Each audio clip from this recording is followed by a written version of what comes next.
الحمد للہ رب العالمین والصلاة والسلام علی رسول اللہ صلی اللہ علیہ وسلم. رب اشرح لی صدری ویسر لی امری واحلل عقدۃ من لسانی یفقہوا قولی. سبحانک لا علم لنا الا ما علمتنا انک انت العلیم الحکیم. رب زدنا علما. ان الخیر الحدیث کتاب اللہ وخیر الہدی ہدی محمد صلی اللہ علیہ وسلم. سورہ طٰہٰ ہم تفسیر کر رہے ہیں، 16واں پارہ ہے. اس میں ہم نے کل یہ پڑھا کہ موسیٰ علیہ السلام کی بہن جو تھیں وہ محل تک پہنچیں فرعون کے، اور پھر کس طریقے سے اللہ تعالیٰ نے ان پہ دودھ حرام کر دیا تھا دائیوں کا. پھر ان کی ماں کو بلایا گیا، انہوں نے دودھ پلایا، ان کی آنکھیں ٹھنڈی ہوئیں، اور ماں باپ اس کو اپنا ان کی ماں کو ان کے بیٹے حضرت موسیٰ علیہ السلام سے بھی ملا دیا. اللہ تعالیٰ، یہ اللہ کی حکمت ہے، اللہ جو چاہتا ہے وہ کر سکتا ہے. ٹھیک ہے. پھر اللہ تعالیٰ نے موسیٰ علیہ السلام کو اپنا یہ احسان یاد دلا کے اصل کام کا حکم دیا کہ اب آپ دونوں جائیں فرعون کی طرف.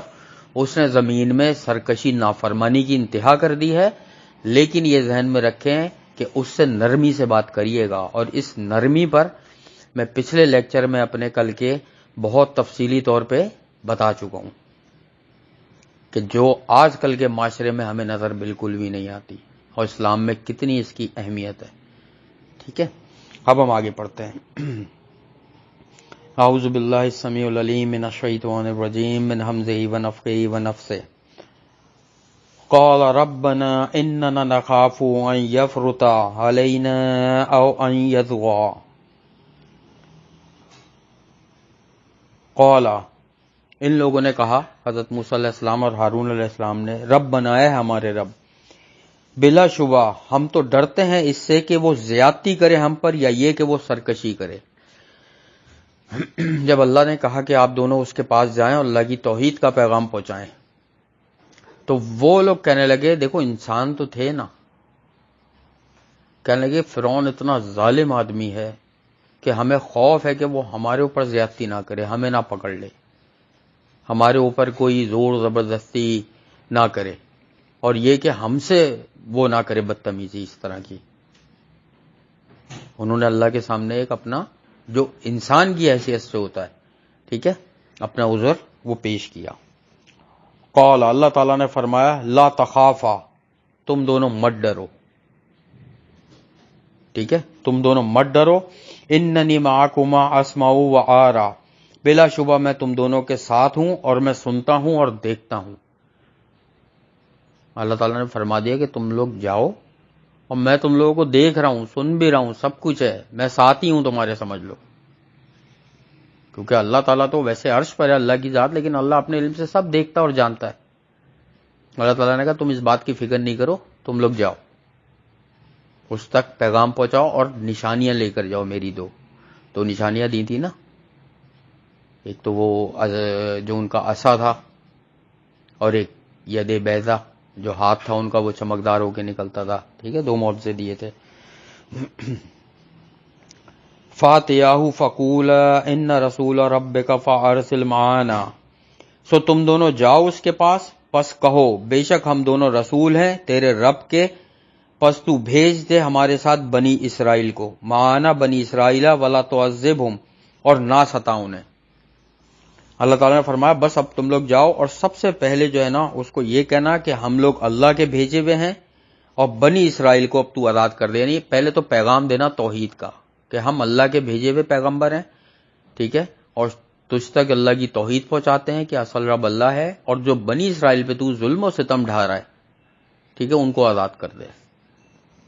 بہت ظالم شخص تھا فرعون. اس کا آگے پاروں میں ہم لوگ پڑھیں گے کہ اس کو اللہ تعالیٰ نے پتہ ہے کس نام سے پکارا ہے. میخو والا، ذات الاوتاد، سورہ الفجر کی آیت ہے.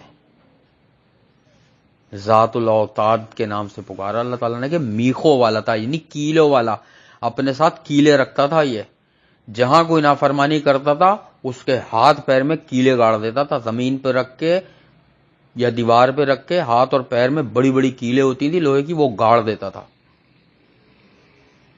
اتنا سخت بندہ تھا یہ. جلاد قسم کا. ٹھیک ہے.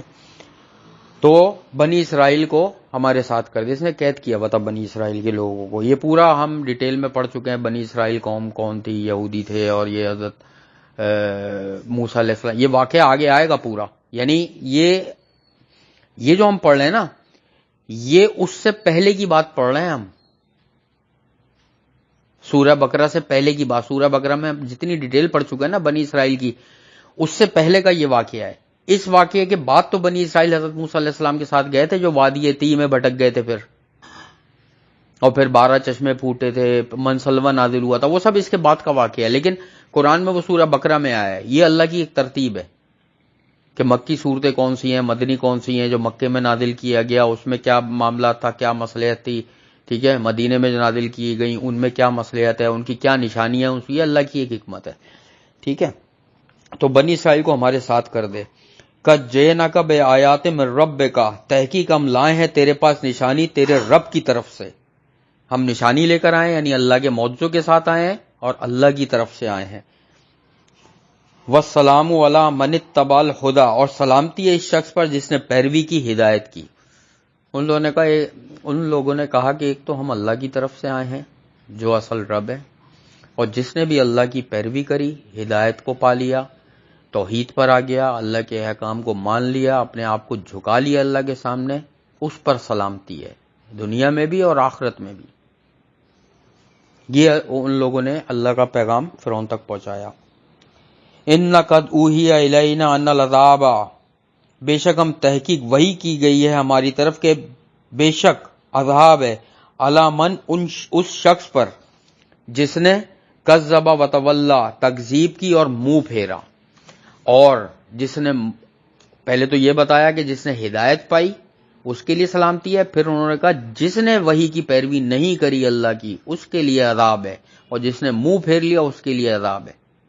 اور یہی چیز دیکھ لو، یہ قرآن کیا ہے؟ اللہ کی وحی ہے. حدیث کیا ہے؟ اللہ کی وحی ہے. جس نے اس کے مطابق عمل نہیں کیا، قرآن سے منہ موڑ لیا، اس کی باتوں کو نہیں مانا، یقیناً وہ گمراہ ہو گیا. آج کل ہمارے معاشرے میں گھر گھر جو پریشانیاں کھڑی ہوئی ہیں نا، میں نے جتنے گھر اپنی زندگی میں دیکھے ہیں جہاں پریشانیاں کھڑی ہوئی ہیں، وہ قرآن سے دوری کی وجہ سے کھڑی ہوئی ہیں. وہ الگ بات ہے کہ اللہ تعالیٰ نیک لوگوں کو آزماتا بھی ہے، لیکن اس کی ایک پہچان ہوتی ہے کہ اللہ ان کا ساتھ نہیں چھوڑتا کبھی بھی. لیکن ویسے جو پریشانیاں کھڑی ہوئی ہیں نا، وہ اس وجہ سے کھڑی ہوئی ہیں کہ کہیں نہ کہیں جو ہے نا قرآن و حدیث کی ہم مخالفت کر رہے ہوتے ہیں اپنے معاملات میں، شادی بیاہ کے معاملات میں، دفن کفن کے معاملات میں. وراثت کا اتنا بڑا بیٹا وہ ہے کہ ہر گھر میں ایک مسئلہ کھڑا ہوا ہے کہ بھائی جو ہے وہ بہنوں کا حق کھا رہے ہیں. ماں باپ غلط فیصلے کر کے بیٹوں کے نام پہ مکانات ٹرانسفر کر رہے ہیں، وہ لوگ اپنی بہنوں کا حق کھا رہے ہیں. اور اتنے اس میں مسئلے ہیں کہ ان کو پتہ نہیں ہے کہ وہ کیا چیز کر رہے ہیں، کہ کس قدر یہ گناہ کی بات ہے. پریشانیاں کھڑی ہیں، اولاد نافرمان ہو رہی ہے. جب آپ کسی کا حق کھاؤ گے، اولاد کو حرام کھلاؤ گے، اولادیں نافرمان ہوں گی، بیماریاں پیدا ہو جائیں گی، ایسی بیماریوں پریشانیوں میں مبتلا ہو جائیں گے جس کا حل نہیں نظر آئے گا کوئی. کیوں؟ ہم نے اللہ کے قانون کو جھٹلا دیا، ہم نے اس چیز کی پیروی نہیں کری، اس کتاب کی، اس قرآن کی جو اللہ کی وحی ہے، تو ہم پریشانیوں کا شکار ہو رہے ہیں. قال فمن ربکما یا موسیٰ، فرعون نے ساری باتیں سنی اور پھر کہا آخر کون ہے تم دونوں کا رب ہے موسیٰ؟ پھر فرعون نے پوچھا اچھا یہ بتاؤ کہ تم لوگوں کا رب ہے کون، اس کی مجھے بتاؤ، نام بتاؤ، خصوصیات بتاؤ. کہنے کا مقصد یہ تھا فرعون کے. قال، موسیٰ علیہ السلام نے فرمایا ربنا الذی اعطی کل شیء خلقہ ثم ھدی، ہمارا رب وہ ہے جس نے دی ہر چیز کو اس کی شکل و صورت پھر سوجھ بوجھ دی. موسیٰ علیہ السلام نے اپنے رب کی سب سے پہلے جو توحید بیان کری نا یہاں پر، وہ کون سی توحید بیان کی؟ توحید پہلے تو ربیت کا پیغام پہنچایا. ہم نے جو اپنی سیریز میں پڑھا ہے توحید کا، کہ ربیت پہنچا دی. اب توحید کون سی بیان کی؟ الوہیت، کہ ہر چیز کا خالق، مالک، مدبر اللہ ہے. ہر چیز کو پیدا کرنے والا، ہر چیز کو ختم کرنے والا، ہر چیز اللہ نے پیدا کی ہے. اس کو عقل دی ہے، سوچ بوجھ دی ہے، شکل دیا ہے، ڈیزائن دیا ہے، کلر دیا ہے، اس کی ہر چیز اللہ تعالیٰ نے بنائی ہے. ہم نہیں پڑھتے سورہ 3 میں ان خلقنا الانسان فی احسن تقویم کہ ہم نے انسان کو بہت ہی اچھی طرز پہ پیدا کیا ہے، کہ واقعی اس سے اچھا انسان کیسے ہو سکتا تھا. اللہ نے جو انسان کو بنایا ہے بہترین طرز پر بنایا ہے. تو توحید پہنچائی، توحید ربوبیت پہنچائی، پہ توحید الوہیت پہنچائی کہ ہر چیز کا خالق مالک اللہ ہے، اسی نے سب بنایا. قالا فرعون نے سنا اور کہا فما بال القرون الاولی، اس نے بات پلٹ دی. فرعون نے اب یہ بات سن کر بات پلٹ دی فوراً. اس نے کہا اچھا یہ بتاؤ جو پہلے لوگ گزر چکے ہیں ان کا کیا حال ہے. یعنی فرعون کے پوچھنے کا مقصد یہ تھا جو ہمارے باپ دادا، اگر ہم تمہاری بات مان لیں تو اس کا مطلب ہے جو ہمارے باپ دادا اور خاندان میں لوگ گزر چکے ہیں تو وہ گمراہی پر تھے، ان کا بتاؤ کیا حال ہے. اس نے یہاں پر بڑا لاجیکل سوال کیا تھا گھیرنے کے لیے کہ اگر موسیٰ علیہ السلام یہ کہیں کہ وہ تو سب ظاہر گمراہی میں مبتلا تھے، شرک میں مبتلا تھے، وہ تو جہنم میں جائیں گے، تو فرعون اور اس کے درباری پکڑ لیں گے ان کو. ایسا سوال کیا تھا فرعون نے گھیرنے کے لیے. موسیٰ علیہ السلام کا جواب سنو. قال حضرت موسیٰ علیہ السلام نے فرمایا علمھا عند ربی فی کتاب لا یضل ربی ولا ینسی، ان سب کا علم تو میرے رب کے پاس ہے لوح محفوظ میں. موسیٰ علیہ السلام نے کچھ نہیں کہا ان کا کیا حال ہے، انہوں نے کہا یہ تو اللہ کے پاس ہے علم، اللہ تعالیٰ نے لوح محفوظ میں لکھا ہوا ہے اپنی. نہ بھٹکتا ہے میرا رب اور نہ وہ بھولتا ہے. اللہ تعالیٰ نہ بھٹکتا ہے، نہ غلط لکھتا ہے، اور نہ وہ کچھ لکھنے سے رہ جاتا ہے. میں نے بیٹا اس پہ بڑا ایک تفصیلی درس دیا تھا 2 دن پہلے کہ لوح محفوظ میں اللہ تعالیٰ نے سب کچھ لکھ دیا قلم کو پیدا کیا جب. ٹھیک ہے، جو بھی انسان کرے گا اللہ تعالیٰ نے وہ لکھ دیا کہ یہ بندہ یہ کام کرے گا، اور اللہ کا علم پورا ہے، مکمل ہے، اس میں ذرہ برابر بھی غلطی کی گنجائش نہیں ہے. تو حضرت موسیٰ علیہ السلام نے وہی حوالہ دیا ان کو، فرعون کو. الذی جعل لکم الارض مہدا وسلاک لکم فیہا سبولا وانزل من السماء ماء، وہ ذات جس نے بنایا تمہارے لیے زمین کو بچھونا اور اس نے بنا دیے تمہارے چلنے کے لیے اس میں راستے، اور اس نے نازل کیا آسمان سے پانی. اب حضرت موسیٰ علیہ السلام نے مزید اللہ تعالیٰ کی نعمتوں، قدرت اور نشانیوں کا ذکر کیا کہ جس نے تمہارے لیے پہلے تو زمین کو ہموار کیا تاکہ تم اس پہ چل پھر سکو، سواریوں میں بیٹھ سکو، چل پھر سکو، اور تمہارے چلنے کے لیے اس میں راستے بنا دیے، سڑکیں بنا دی، گاؤں گلیاں بنا دی، ٹھیک ہے، تاکہ تم لوگ اور تمہاری سواریاں اس پر چل سکیں. اور پھر اللہ تعالیٰ نے نازل کیا آسمان سے پانی، من السماء، آسمان سے، مان، پانی نازل کیا. کیوں؟ فاخرجنا بہ ازواجا من نبات شتى، پھر ہم نکالیں اس کے ذریعے کئی اقسام کے مختلف نباتات، تاکہ اس زمین سے پھل، سبزیاں، ہریالی اگا سکیں، درخت، بیل بوٹیاں، پودے اگا سکیں، اور اسی میں انسانوں اور جانوروں کے لیے غذائیں ہیں. بیٹا ہمارے ابو ایک بات کہا کرتے تھے جب میں چھوٹا تھا، مجھے اچھی طریقے سے یاد ہے، یہ جملہ میں نے کہیں پڑھا نہیں تھا، پہلی دفعہ اپنے ابو کی زبان سے سنا تھا، اللہ ان کو جنت میں اعلیٰ مقام عطا کرے. ابو مجھے کہتے تھے دنیا کے اوپر جتنی بھی چیزیں نظر آ رہی ہیں وہ ساری کے ساری زمین کے اندر سے نکلی ہوئی ہیں. اور میں جب اس بات پہ غور کرتا ہوں واقعی دنیا کے اوپر جتنی بھی چیزیں نظر آتی ہیں زمین، انسان سمیت، انسان بھی مٹی سے بنا ہے، تو انسان سمیت ہر چیز مجھے نظر آتی ہے کہیں نہ کہیں تعلق زمین کے اندر کا ہے اس کا. ہر چیز، یہ لوہے کی گاڑیاں، لوہا کیا ہے؟ زمین سے نکلا ہے. کوئلہ، لکڑی کیا ہے؟ زمین سے نکلی ہے. ہیرے، موتی، گولڈ، سونا، چاندی، جتنی چیزیں سب زمین سے نکل رہی ہیں، سب کچھ زمین سے نکلتا ہے. جو چیز بھی دنیا میں نظر آ رہی ہوتی ہے وہ زمین سے. لیدر، جانوروں کی کھالوں سے جو بنتا ہے، جانور کہاں سے پیدا ہو؟ مٹی سے. مٹی ہو جائیں گے قیامت والے، زمین سے. یعنی ہر چیز کا تعلق اس زمین سے ہے. اور پتہ اللہ تعالیٰ، ہم پہلے بھی پڑھ چکے ہیں، آگے بھی انشاءاللہ اس کو پڑھیں گے 28ویں 29ویں پارے میں، کہ اللہ تعالیٰ مردوں کو پتہ ہے کیسے زمین سے نکالے گا. اللہ نے مثال دی ہے، جیسے جب بارش ہوتی ہے نا اور چھوٹے چھوٹے پودے زمینوں سے نکلتے ہیں بارش کے 1-2 دن کے بعد، ایسے مردے کھڑے ہوں گے قیامت والے دن زمین سے. یہ اللہ نے مثال دے کر بیان کیا ہے کہ ایسے مردے نکلیں گے زمین سے. اللہ ہر چیز پر قادر ہے. تو اللہ تعالیٰ نے پانی برسایا اور کئی قسم کے زمین سے نباتات اگائی. کلو ورعوا انعامکم، تم کھاؤ چراؤ اپنے چوپایوں کے لیے، یعنی اس میں تم بھی کھاؤ اور انعام، ہم پڑھ چکے ہیں سورہ انعام، یعنی چوپائے، کون کون سے جانور حلال ہیں، حرام ہے، جائز ہیں، ناجائز ہے، کیا پہچانی ہے، کیا ہے، بہت ڈیٹیل میں ہم پڑھ چکے ہیں جانوروں کے بارے میں کہ حلال جانور کب حرام ہو جاتا ہے. ٹھیک ہے، کافی کچھ الحمدللہ ہم پڑھ چکے ہیں. تو صرف بتانے کا مقصد یہ ہے کہ اللہ تعالیٰ فرماتے ہیں کہ اس لیے نباتات اگائی کہ تم بھی کھاؤ اور اپنے جانوروں کو بھی کھلاؤ. یہ سب حضرت موسیٰ علیہ السلام کس کو بتا رہے ہیں؟ فرعون کو. یہ ذہن میں رکھنا. ان فی ذلک لآیات لأولی النہی، بے شک اس میں البتہ نشانیاں ہیں عقل مندوں کے لیے. اول الالباب، کئی جگہ قرآن میں یہاں اول النہی کا لفظ آیا ہے اور کئی جگہ قرآن میں اول الالباب آیا، عقل والوں کے لیے. اللہ تعالیٰ نے جتنی بھی نشانیاں معجزات دنیا میں دکھائیں اپنی قدرتیں، اور بار بار اللہ قرآن میں فرماتا ہے کہ دیکھو نشانیاں ہیں کہ یہ میرے علاوہ کوئی نہیں ہے، اللہ کے علاوہ، کہ جو یہ اس کائنات کو چلا سکے اتنے شاندار طریقے سے. ٹھیک ہے، یہ ساری باتیں حضرت موسیٰ علیہ السلام کس کو بتا رہے ہیں؟ فرعون کو. منہا خلقناکم وفیہا نعیدکم ومنہا نخرجکم تارۃ اخری. ایک اور بات حضرت موسیٰ علیہ السلام نے فرعون سے کہی، اور یہ وہ آیت ہے جب نبی صلی اللہ علیہ وسلم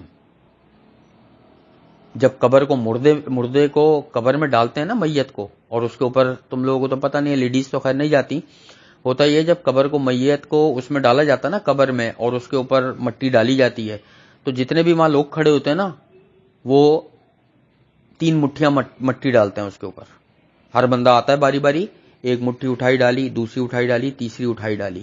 اس وقت یہ والی دعا پڑھنے کی ہوتی ہے جو قرآن کی دعا ہے، لیکن لوگ نہیں پڑھتے. کیا آیت ہے سنو، اس کا ترجمہ سننا. پہلے تو نباتات کا حکم انہوں نے بتایا کہ اللہ کی شان و قدرت ہے. منہا، پھر اسی زمین سے، خلقناکم، ہم نے تمہیں پیدا کیا، اسی زمین سے تمہیں پیدا کیا. انگلی پر گننا، ایک مٹھی ہو گئی مٹی ڈالنا، تمہیں پیدا کیا. وفیہا نعیدکم، اور اسی میں ہم تمہیں دوبارہ لوٹا رہے ہیں یا لوٹائیں گے، کہ اسی میں دوبارہ لوٹائیں گے. انسان مٹی سے پیدا ہوا، مٹی میں چلا جاتا ہے. وَمِنْهَا نُخْرِجُكُمْ تَارَةً أُخْرَىٰ، اور ہم نکالیں گے تمہیں ایک بار پھر اسی مٹی سے. تیسری دفعہ جب مٹی ڈالتے ہیں تو یہ دعا پڑھتے ہیں. کیسی شاندار دعا ہے کہ ہم نے تمہیں اسی مٹی سے پیدا کیا، اسی مٹی میں لوٹا رہے ہیں یعنی مردے کو، اور قیامت والے دن اسی مٹی سے دوبارہ اٹھائے جائیں گے تمام مردے. یہ وہ دعا ہے جو پڑھنی چاہیے، سنت ہے. 3 دفعہ جب مٹی ڈالتے ہیں، ہر بندہ قبر کے اوپر مٹی ڈالتا ہے. ٹھیک ہے، انشاءاللہ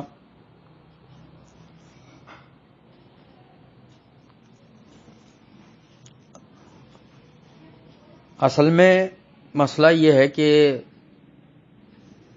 اللہ تعالیٰ نے بار بار اس قرآن میں ذکر کیا ہے کہ اس دنیا میں دیکھنے کے لیے جو نشانیاں ہیں وہ عقل مندوں کے لیے ہیں، اولو الالباب. لیکن ہم لوگوں کی عقلوں پہ پردے ایسے پڑے ہوئے ہیں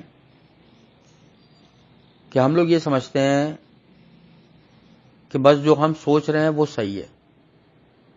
اور میں نے ڈیٹیل میں بتایا تھا کہ عقل جب دھوکہ دیتی ہے تو اس کو سمجھنے کے لیے وہی ضروری ہوتی ہے. اگر ہم اس قرآن کو نہیں مانیں گے، اس کو نہیں پڑھیں گے، تو عقل ہماری دھوکے میں ڈال کے فتنے میں مبتلا کر دے گی، ہماری برباد ہو جائے گی، دنیا بھی آخرت بھی. وہ ایک مشہور سائنسدان تھا نا، کیا نام تھا اس کا، مر گیا، ویل چیئر پہ، جو نہ بول سکتا تھا، نہ بول نہیں سکتا تھا، سن بھی نہیں سکتا تھا، چل بھی نہیں سکتا تھا، اسٹیفن ہاکنگ. اس کے لیے یہ اس کا جو دائرہ کار ریسرچ کا تھا نا، وہ ایسٹرونومی تھا، اسپیس. اس نے ساری ریسرچ اپنی اسپیس پہ کری. یہ دنیا، ستارے کیا ہیں، سورج کیا ہے، چاند کیا ہے، کتنی کہکشائیں اور ہیں، کتنی گلیکسیز اور ہیں، کتنے ملکی وے اور ہیں، کتنی یونیورس اور ہیں، اس پہ بڑی ریسرچ کری ہے. میں نے اس کی کتاب پڑھی تھی، اسٹیفن ہاکنگ کی آخری کتاب، اس کا نام ہے بریف ہسٹری آف ٹائم. یہ اس کی وہ کتاب تھی دنیا میں سب سے زیادہ پڑھی گئی ہے، بریف ہسٹری آف ٹائم، کہ وقت کیا چیز ہے، یہ کب سے شروع ہوا اور کب ختم ہوگا وقت. ٹھیک ہے. بریف ہسٹری آف ٹائم میں اسٹیفن ہاکنگ جو ہے وہ اس چیز کا اقرار کرتا ہے کہ میں نے اپنی جتنی ریسرچ کری ہے اس کائنات پر، مجھے ایسا لگتا ہے کہ اتنی بڑی کائنات کو چلانے والی کوئی ذات موجود ہے، یہ اکیلے نہیں چل سکتی ایسے خود بخود. یہ جو لوگ کہتے ہیں نا، دھیریے ٹائپ کے لوگ ہوتے ہیں یا جو کسی بھی مذہب کو نہیں مانتے، تو اسٹیفن ہاکنگ کا خود میں نے پڑھا ہے. تو اللہ تعالیٰ وہی قرآن میں بتا رہے ہیں کہ دیکھو عقل مندوں کے لیے نشانیاں ہیں، سوچو کون آسمان سے پانی برسا رہا ہے، کون زمین سے پودے اگا رہا ہے. اللہ تعالیٰ فرماتے ہیں اگر ہم پانی زمین کے نیچے اتار دیں تو کون ہے جو اس کو اوپر لے کر آ جائے. اور کتنی دفعہ ایسا ہوا. ہم لوگ اللہ کی قدرت ہے وہ مان ہی نہیں رہے. ہم لوگوں کے لائف اسٹائل میں اور کسی انگریز ہندو کے لائف اسٹائل میں کوئی فرق نہیں ہے، ایک ہی جیسا ہے.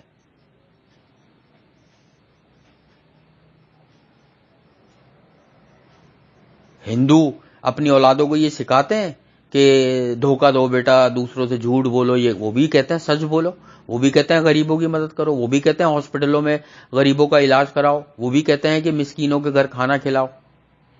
اصل چیز کہاں پہ آ کے گمراہ ہوتے ہیں؟ ایمان پر، توحید پر، یہاں گمراہ ہوتے ہیں وہ.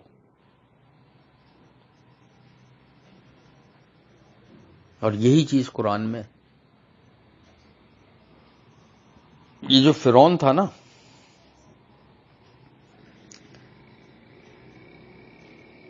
یہ فرعون بہت سارے گزرے ہیں اس کی اولادوں میں.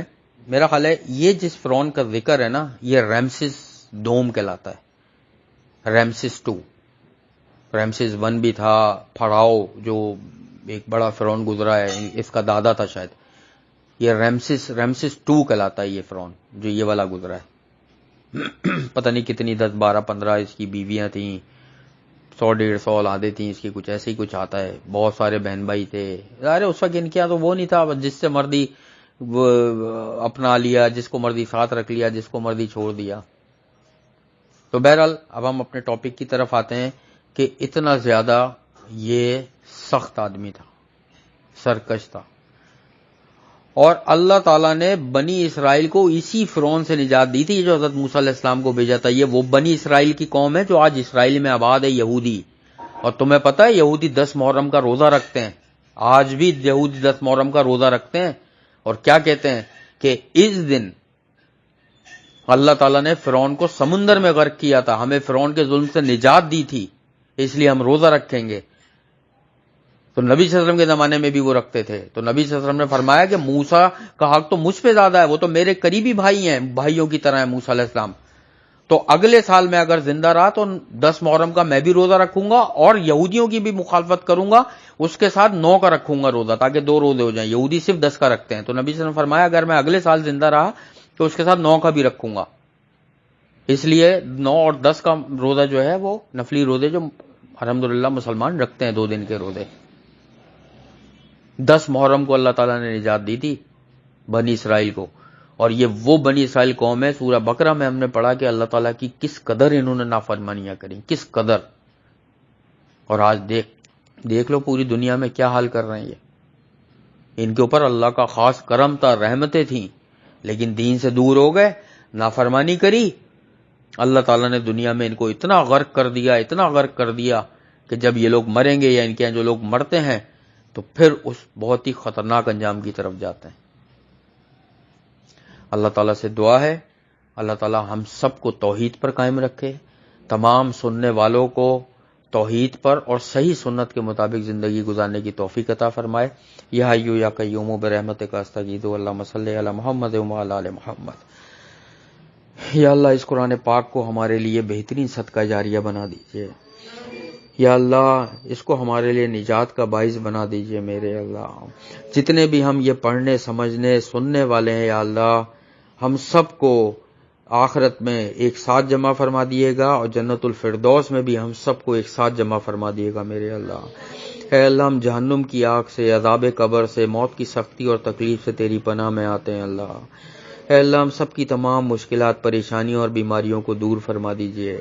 جس جس گھر میں جو جو مسلمان بیمار ہے یا اللہ، ان کو بہترین صحت کاملہ عاجلہ عطا فرما دیجیے۔ اے اللہ، ان کی اولادوں کو بھی بہترین صحت اور ہدایت عطا فرما دیجیے۔ اے اللہ، تو ہماری دعاؤں کو، عبادتوں کو اور ہر نیک عمل کو اپنی بارگاہ میں قبول اور مقبول فرما لیجیے۔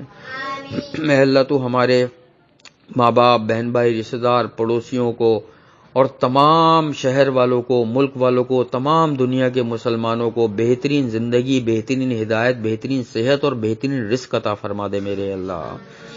اے میرے اللہ، تو ہمارے حال پر کرم فرما دے اور ہمارے اعمال کو ضائع ہونے سے بچا لے میرے اللہ۔ آخرت میں ہمارا حساب کتاب انبیاء، شہداء، صدیقین اور سلف صالحین کے ساتھ فرما دیجیے گا۔ ہم سب کو ان 70,000 لوگوں میں شامل فرما دیجیے گا جو بغیر حساب کتاب کے تیری رحمت سے جنت الفردوس میں جائیں گے۔ قیامت والے دن ہمیں نبی صلی اللہ علیہ وسلم کا ساتھ، ان کی شفاعت اور ان کے ہاتھوں سے آب کوثر نصیب فرما دیجیے گا میرے اللہ۔ اللہم انا نسألوک الہدی والتقی والعفاف والغنی، اللہم اکفنی بحلالک عن حرامک واغننی بفضلک عمن سواک، رب ارحمہما کما ربیانی صغیرا۔ اللہم انی اعوذ بک من زوال نعمتک وتحویل عافیتک وفجاءۃ نقمتک وجمیع سخطک، رب انی لما انزلت الی من خیر فقیر۔ اللہم طہر قلبی من النفاق وعملی من الریاء واللسان من الکذب وعینی من الخیانۃ۔ اللہم انا نسألوک الجنۃ الفردوس وقنا عذاب النار۔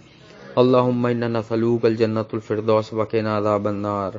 اللہم انا نسألوک الجنۃ الفردوس وقنا عذاب النار۔